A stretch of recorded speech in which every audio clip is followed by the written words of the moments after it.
এই মাদ্রাসাকে পুনর্জীবিত করার জন্য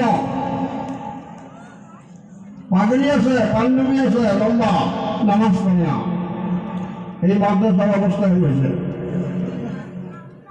এই মাদ্রাসার অবস্থা হয়েছে।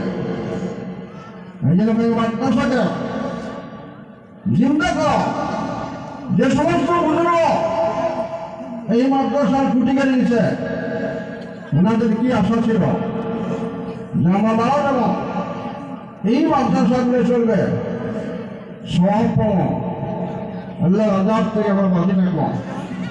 আমরা পাবলিক 1 টাকা 2 টাকা 100 200 করে ধান দেয় কেন দেয়? ফলো করে নাজাতের জন্য, ফলো করে যেটা আল্লাহ জাহান্নামে না দেয়। কিন্তু আজকে দেখা যায় চালা হয় মাদ্রাসা পড়া নাই,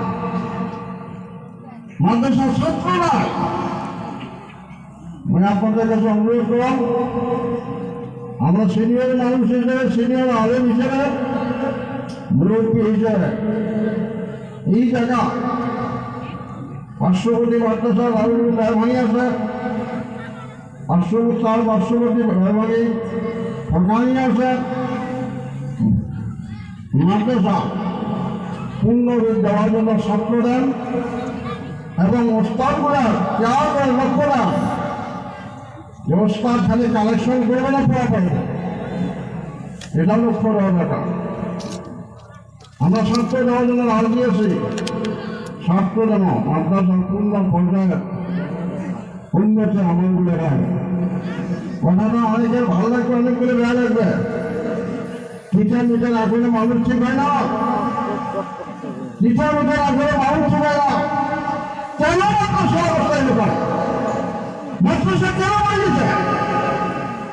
ছেড়ে নেই মাদ্রাসা কেন আছে? ছেড়ে নাই।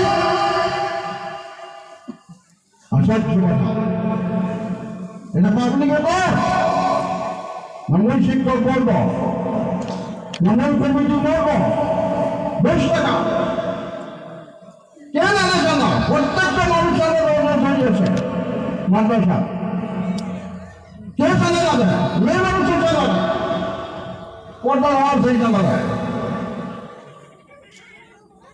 এই জন্য বলল এই মাদ্রাসা যাতে পূর্ণ রূপ পায়, মাদ্রাসা যাতে ছাত্র ভর্তি হয়, লেখাপড়া সুন্দর হয়, কমিটি লেভেলে, প্রস্তাব লেভেলে, অন্তত এই গানের প্রত্যেকটা মুরব্বী জোয়ান সকলের কাছে একদম সবিনয় অনুরোধ, মাদ্রাসা দিকে লক্ষ্য দেন, মাদ্রাসা থেকে আপনার চিন্তা করেন।